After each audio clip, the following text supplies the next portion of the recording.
네, 안녕하십니까.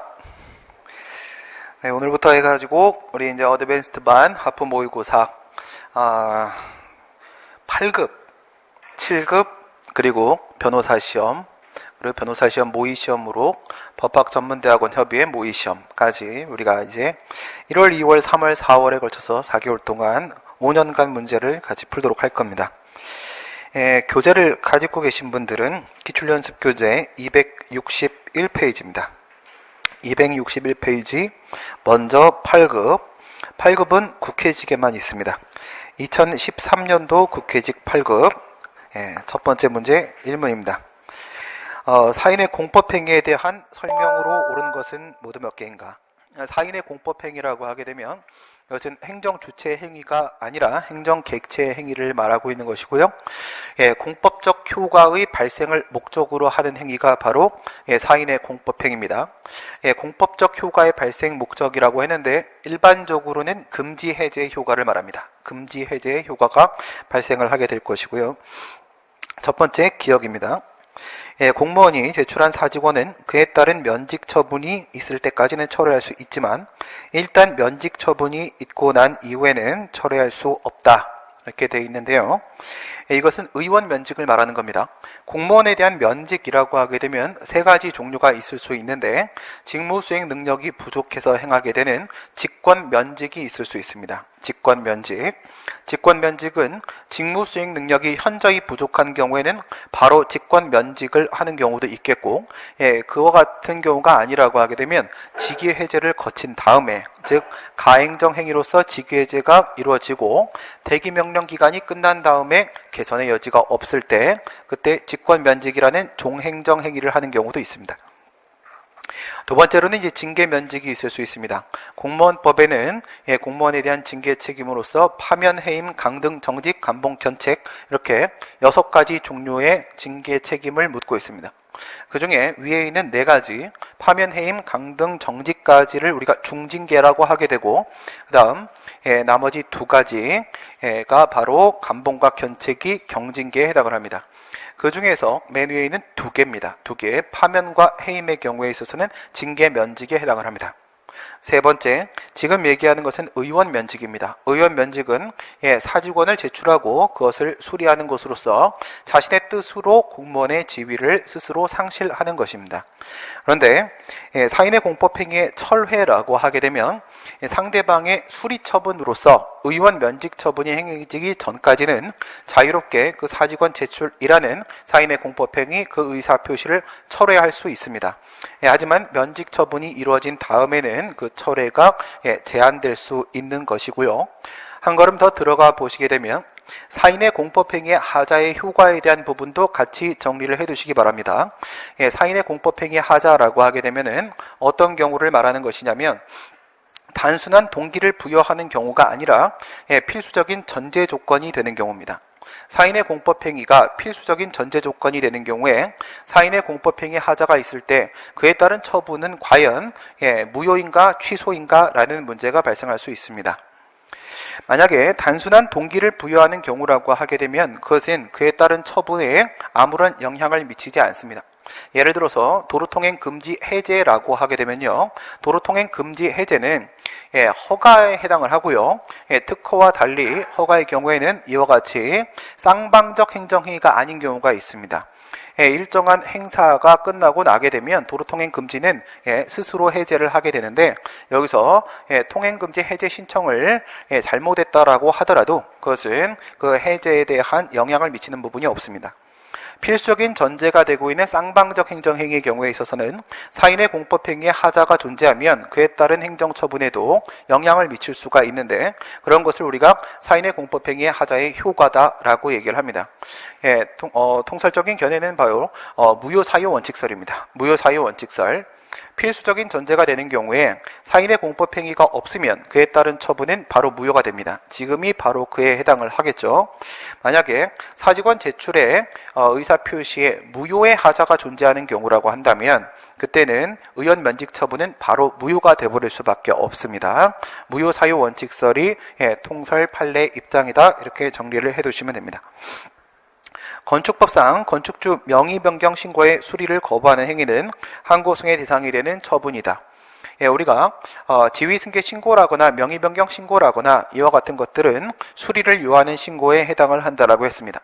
여기서도 이 건축물, 허가 대상 건축물에 대한 유효한 양도계약의 체결을 그 신고 요건으로 하게 됩니다. 따라서 수리를 요하는 신고라고 볼 것이고 실질적 요건이 포함이 되어 있죠. 수리를 요한 신고이고 그에 대한 수리도 처분이고요. 수리 거부 역시도 처분이 됩니다. 수리를 요하는 신고의 경우에 있어서는 수리와 수리 거부가 모두 처분이 된다는 점이죠. 자기완결적 신고의 경우에 있어서는 수리 거부의 처분성을 인정한다고 하더라도 장래 위험 방지 필요에 따른 예외적 처분성을 인정한다고 하더라도 수리의 처분성을 인정하는 것은 아닙니다. 수리를 요하는 신고는 수리와 수리 거부가 모두 처분이 됩니다. 따라서 건축주 명의 변경 신고에 대한 수리 거부는 항고소송의 대상이 되는 처분이 맞습니다. 수리를 요하지 않는 신고의 경우에 신고의 적법 여부나 수리 여부와는 관계없이 신고서가 접수기간에 도달되면 신고 의무가 이행된 것으로 본다. 수리를 요하지 않는 신고라는 것은 자기완결적 신고를 말하는 것이고 이것은 우리 행정절차법 40조에 있는 본래적 의미의 신고에 해당을 합니다. 자기완결적 신고가 그 신고서가 접수기한에 도달되었을 때 그에 따른 금지 해제의 효과가 발생하고 신고의 의무가 이행된 것으로 보는 것은 맞습니다. 별도의 수리를 요하지는 않겠죠. 하지만 이 지문이 틀린 것은 그렇다고 하더라도 신고는 적법한 신고해야 되는 것입니다. 적법한 신고해야 된다. 적법한 신고가 이루어졌을 때 그에 따른 신고의 효과가 발생하는 것은 자기완결적 신고이든 수리를 요하는 신고이든 아무런 차이가 없습니다. 반드시 적법한 신고해야 될 것이고 다만 그 신고가 적법한지 여부에 대한 판단을 함에 있어서 자기완결적 신고는 오직 형식적 요건만을 필요로 하게 되고 수리를 요하는 신고는 형식적 요건과 함께 실질적 요건도 요구하게 된다는 점에 있어서 차이가 있을 뿐인 것입니다.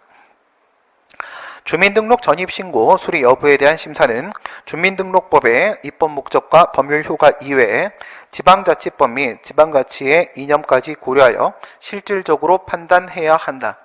이것은 2009년도 판례 변경 이전의 우리 판례 입장입니다.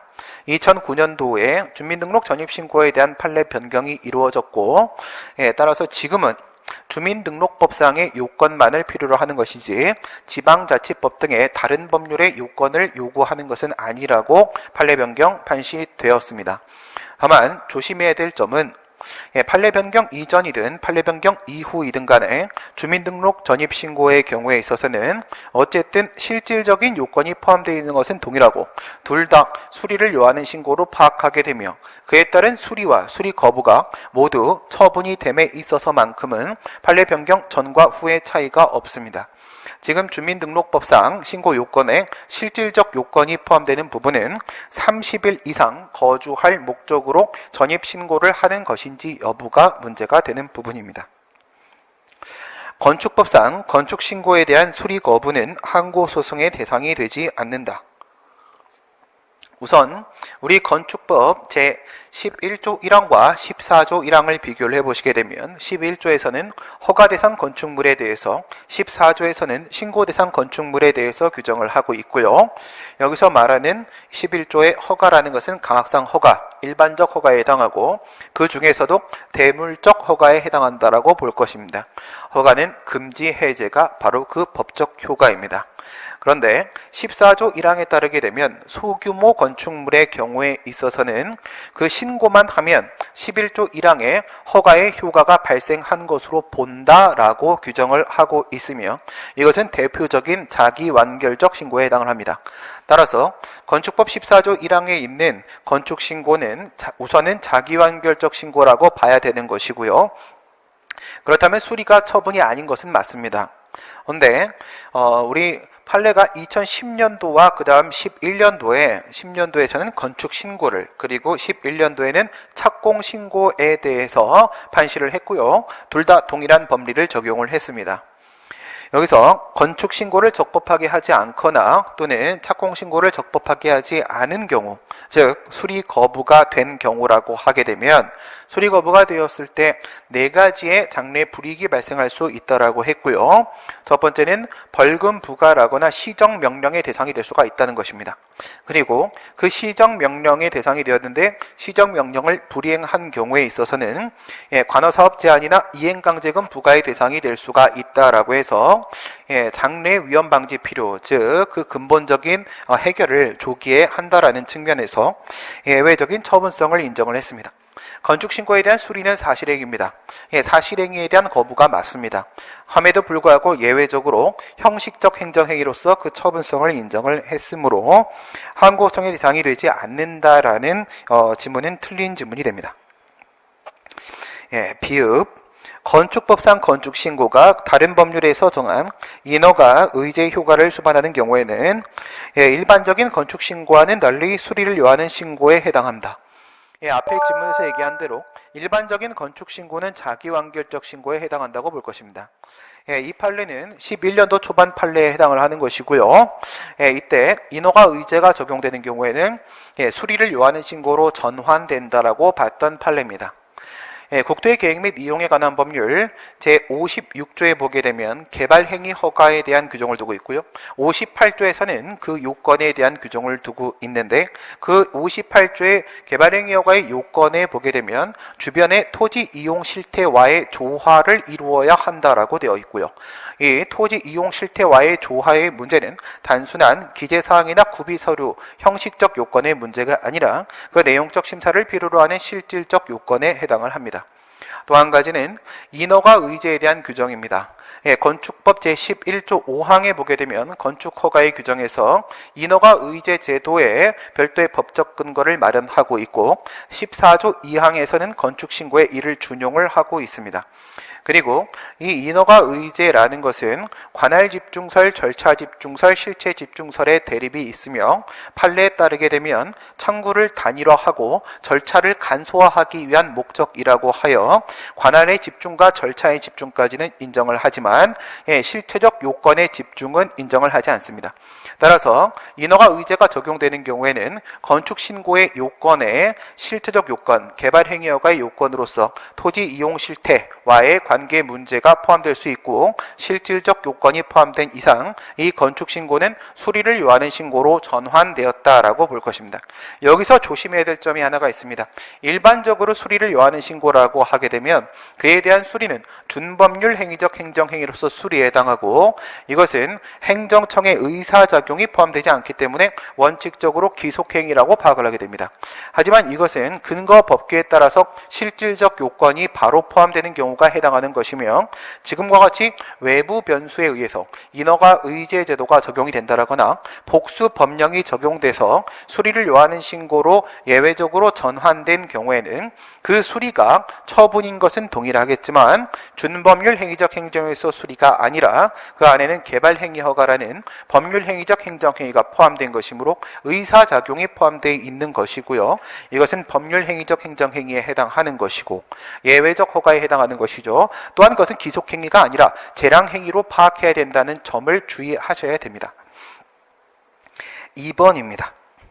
부작위 위법 확인 소송에 관한 내용으로 옳지 않은 것은 우리 법정 항고소송, 행정소송법상 항고소송의 종류는 세 가지가 있으며 취소송과 무효 등 확인 소송의 경우에 있어서는 이것은 방어소송과 요구소송의 역할을 모두 수행을 하게 됩니다.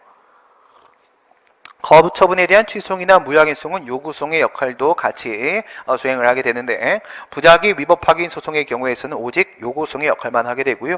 따라서 행정법 분쟁의 유형 중 2유형과 4유형에 해당한다는 점을 바로 떠올리셔야 됩니다.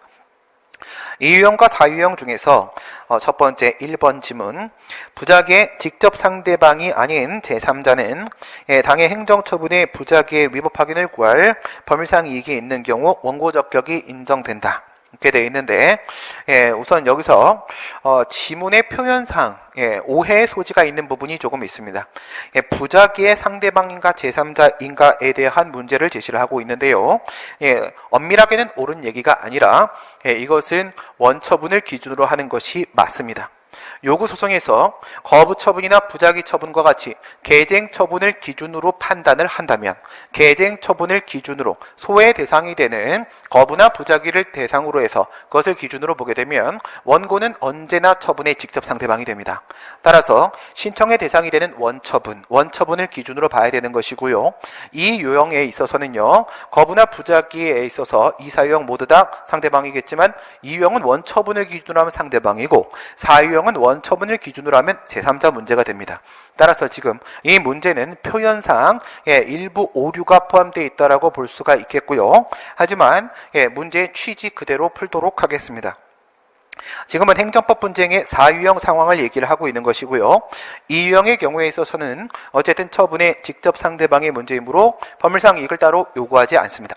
사유형의 경우에 있어서는요, 처분의 제3자가 제기하는 요구소송이기 때문에 법률상 이익, 즉 사익보호성 인정 여부에 대한 문제가 발생할 수 있습니다. 우리가 대표적인 예로 생각을 해보시게 되면 대기환경 보전법이라거나 수질 및 수생태계 보전에 관한 법률이라거나 이와 같은 법에 보게 되면은 배출 허용 기준을 초과해서 오염물질을 배출하는 경우에는 환경부 장관 등의 행정청이 개선명령 등의 시정명령을 할 수 있도록 하고 있습니다. 이것이 단순한 일반 공익으로서 환경상 이익을 보호하는 데 그치는 것이 아니라 인근 주민들의 생활상 안전과 이익을 보호하는 취지로 해석될 수가 있습니다. 따라서 사익보호 취지가 이와 같이 인정될 때는 처분의 제3자라고 할지라도 그 공법상 권리, 이행 청구권이 성립될 수가 있겠고 행정법 분쟁의 사유형의 원고 적격이 인정될 수 있습니다. 또 한 가지 기억하셔야 될 점은 여기서의 원고 적격, 즉 법률상 이익은 공법상의 권리 중에서 그 내용상 방어권이 아니라 이행 청구권을 말하고 있는 것이고요. 따라서 처분에 신청을 한 자, 행정소송법 제36조에 처분에 신청을 한 자는 처분에 대한 신청 행위와 함께 신청권을 요하게 된다는 점도 같이 기억을 하셔야 됩니다. 응답을 요구할 수 있는 신청권이 인정되지 않으면 하자 없는 응답을 요구할 수 있는 이행 청구권 역시 성립될 수 없는 것이며 이 문제는 공권의 성립 요건 중 의무 부과 부분에 해당을 합니다. 응답 신청권이 인정되지 않으면 응답 의무, 절차적 의무가 인정될 수 없으며 이와 같은 절차적 의무가 인정되지 않는다면 실체적 의무 역시도 인정될 수가 없는 것이므로 공권은 성립될 수 없습니다.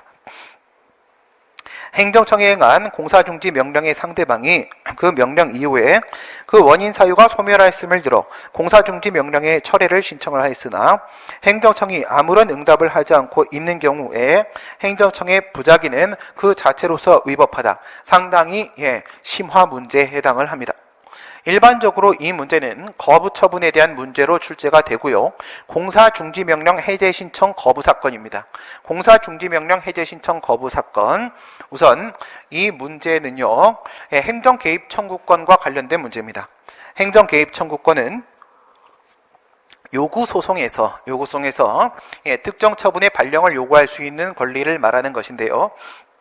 이 유형의 경우에 있어서는요, 그것이 행정행위 발급 청구권이 되는 것이고 자기를 위하여 자기에게 처분을 해달라는 것입니다. 사유형의 경우에 있어서는요, 협의의 행정 개입 청구권의 문제가 되는 것이고 자기를 위하여 제3자에게 행정권을 발동해달라고 하는 것입니다. 우리 판례는 아직까지 사유형에서 협의의 행정 개입 청구권을 인정한 사실은 없습니다. 하지만 이 유형에서 이 사건 판례입니다. 이 사건 판례에서 행정행위 발급 청구권을 인정한 사실은 있고요. 이와 같은 행정 개입 청구권이 인정이 된다면 대는 소를 포함한다는 논법에 따라 조리상의 신청권이 인정된다고 판시했던 사건입니다. 그런데 당시에는 거부 사건이었었고요. 이 문제는 부작위로 변형해서 출제를 했습니다. 또 한 가지는 여기서 거부나 부작위가 처분에 해당하는지에 대한 문제가 그 판례 판시 내용이었는데 지금의 문제는 부작위가 위법인지에 대한 문제를 질문을 하고 있기 때문에 또한 변형됐습니다. 거부가 부작위로 변형이 되었고 그 다음 거부나 부작위의 처분성의 문제가 부작위의 위법성의 문제로 변형이 되었기 때문에 두 부분이 변형된 심화 문제에 해당을 합니다. 응답 신청권이 있는지 없는지에 대한 문제와 절차적 권리의 문제는 절차적 의무의 문제로 그대로 적용이 됩니다. 따라서 응답 의무가 있는지의 문제는 그대로 등치가 됩니다. 만약에 응답 신청권이 없다면 응답 의무가 없을 것이고요. 무응답으로서의 부작위가 위법해지기 위해서는 행정소송법 2조 1항 2호에 있는 법률상 의무 부분을 말하는 것이죠. 위법이라는 것은 의무 위반을 말하는 것이고, 무응답으로서의 부작위는 응답 의무가 인정될 때만 그 응답 의무에 위반돼서 위법한 무응답, 위법한 부작위라고 볼 수 있습니다.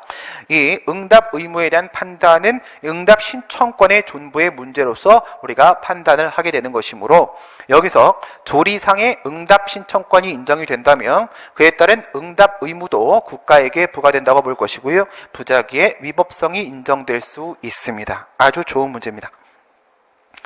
위법성 판단의 기준 시점은 처분시가 아니라 사실심 변론 종결시로 보아야 한다.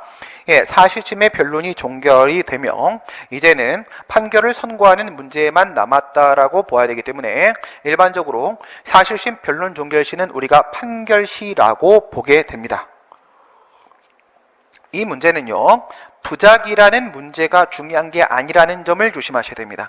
2018년도부터 방금 봤던 2번 지문과 같이 응용된 변형 문제, 즉 원리를 질문하는 문제들이 많이 출제가 될 겁니다. 그것들이 이제 모아지게 될 텐데요.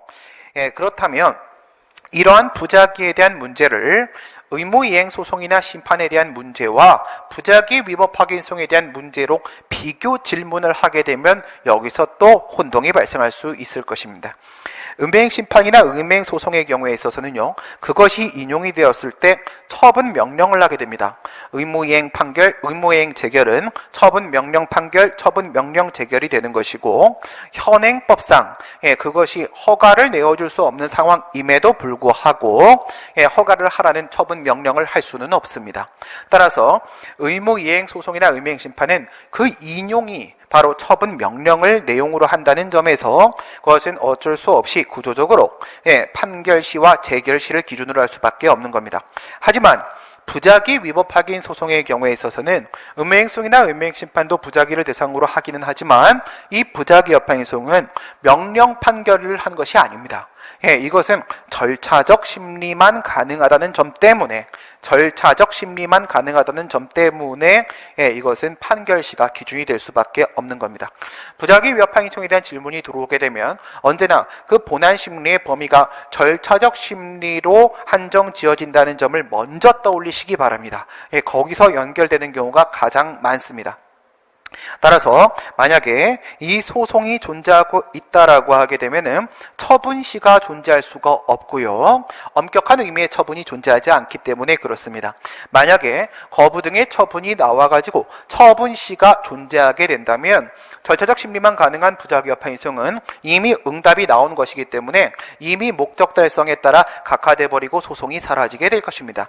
따라서 처분시를 취소이나 무양해송과 같이 적용하려고 해도 부작위 여파인송은 결코 처분시가 적용될 수 없으므로 판결시가 기준이 될 수밖에 없습니다. 부작위가 성립하기 위해서는 당사자의 신청이 있어야 하며, 여기서 신청이란 법규상 또는 조리상 신청권의 행사로서 신청을 말하는 것이다. 그렇습니다. 부작위가 성립되기 위해서는요, 당사자 신청, 상당한 기간, 법률상 의무, 그리고 무응답이라는 네 가지의 요건을 필요로 하며, 그 중에 당사자의 신청 부분은 기본적으로는 처분에 대한 신청 행위의 존재를 반드시 필요로 합니다. 매우 중요한 부분입니다. 처분에 대한 신청 행위의 존재를 반드시 필요로 하고, 또한 그 신청은 반드시 응답 신청권, 절차적 권리로서 신청권에 기초해야만 합니다. 그래야만 이 부작위라는 무응답이 응답 신청권을 침해함으로써 그 상대방의 권리에 영향을 미칠 수가 있게 되고 부작위의 처분성이 인정될 수 있게 되는 것입니다. 그 다음에 부작위 위법 확인송에 대해서는 행정소송법상 처분 변경으로 인한 소해 변경에 관한 규정이 준용이 된다. 우리 행정소송법에 소 변경에 대한 규정은 두 가지가 있습니다. 하나는 21조에 있는 소의 종류의 변경이 되며 하나는 22조에 있는 처분 변경으로 인한 소의 변경 문제가 되는 것인데, 21조는 부작위 여파행송에 준용이 되지만은 22조는 준용을 하지 않고 있습니다. 전자는 37조에서 후자는 38조 2항에서 그렇게 규정을 하고 있고요. 따라서 부작위 위법 확인 소송 도중에 새롭게 거부 처분이 나왔을 때 부작위라는 처분이 거부 처분이라는 처분으로 변경되었다라고 보아 우선은 22조를 근거로 한 소변경 가능성에 대한 문제를 판단해야 되겠지만은 준용이 되지 않기 때문에 22조를 근거로 해서는 소변경이 불가능합니다.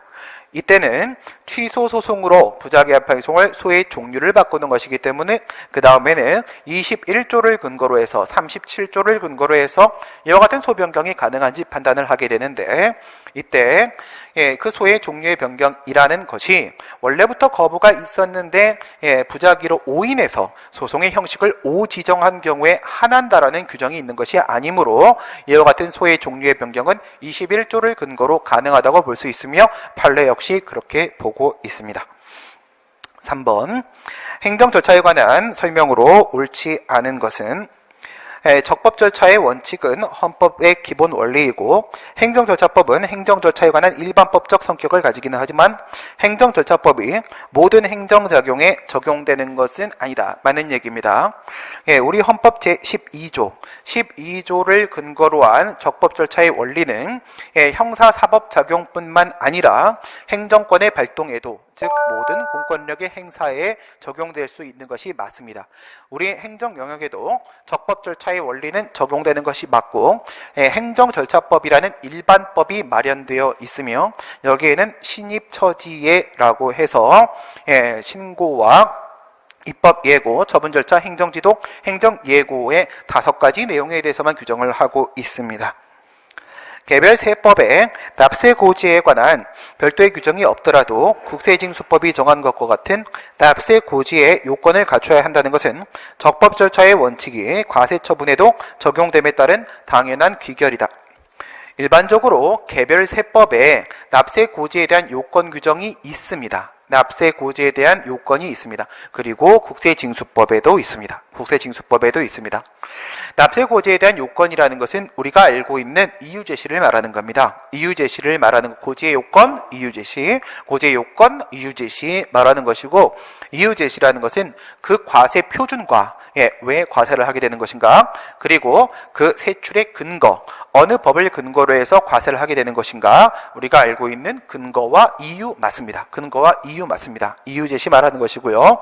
그런데 간혹 개별 세법에 이와 같은 납세 고지에 대한 요건 규정이 없는 경우가 있는데 이때는 다른 개별 세법이 아니라 국세징수법상의 고지 요건 규정을 적용해서 그 절차 요건을 인정을 하게 됩니다.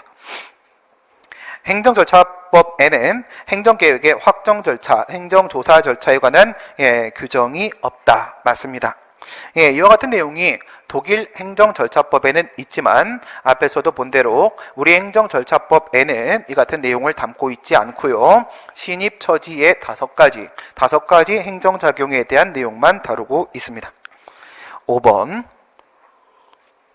행정절차법 제21조 1항은 행정청은 당사자에게 의무를 과하거나 권익을 제한하는 처분을 하는 경우 의무부가 권익제한입니다. 의무부가 권익제한, 이것은 21조의 사전 통지와 22조 3항의 의견 제출의 적용 대상이 되는 것이고요.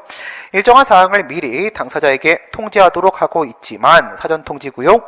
신청에 대한 거부 처분은 특별한 사정이 없는 한 당사자의 권익을 제한하는 처분에 해당한다고 할 수 없다. 맞는 얘기가 됩니다. 행정법원 판사가 판사를 그만두면서 이런 말을 했습니다. 우리 대법원은 일관되게 거부가 처분이 되기 위해서 응답 신청권이라는 권리를 요구하고 있다. 따라서 권리 제한, 거부 처분도 권리 제한에 해당한다고 보아야 하며 거부 처분에 대한 사전 통지를 인정해야 된다라고 말을 한 바가 있긴 했었습니다.